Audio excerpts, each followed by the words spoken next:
Lorsque je crée un approvisionnement, j'ai à nouveau un écran avec deux onglets, définition et personnalisation. Dans mon onglet définition, je dois faire mes paramétrages de base, ma catégorie comptable, mon code comptable, mon intitulé et éventuellement la couleur qui sera représentée sur le graphique. J'ai également la possibilité d'adapter la date de début, la date de fin et le taux de TVA.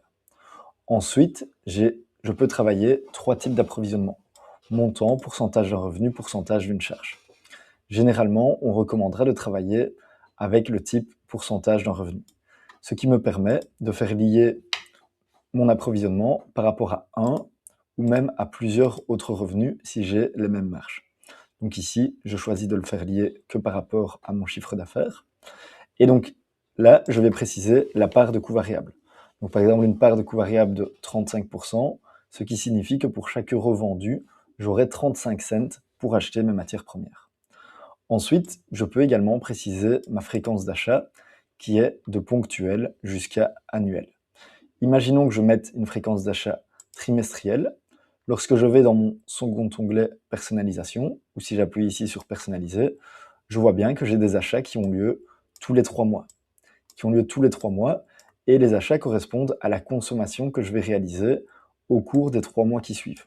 Et donc je vois qu'en juillet 26, j'ai des achats qui sont inférieurs qu'en avril 26. Ici, je modifie, je dis que c'est en mensuel que je vais réaliser mes achats. Et là, désormais, j'ai toujours le même montant d'achat que le montant qui est consommé au cours du mois.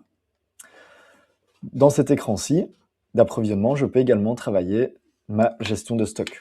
Et donc, je pourrais dire que je veux un stock initial pour me lancer de 5 000 € et que le stock, même au cours de mes prévisions, ne peut jamais descendre en dessous de 5 000 €. Je peux également cocher bilan de départ pour que mon stock apparaisse dans mon bilan de départ.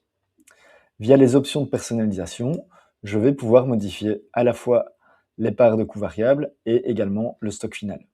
Je pourrais dire par exemple que lors du mois de juillet, parce que je vais réaliser des soldes, ma part de coût variable sera supérieure et donc ma marge sera inférieure.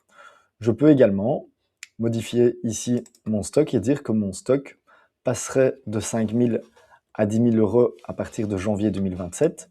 Et si je veux que le montant de 10 000 € demeure les mois qui suivent, je vais pouvoir ici appuyer sur les trois petits points et dupliquer ma valeur de 10 000 € jusqu'au terme de mes prévisions.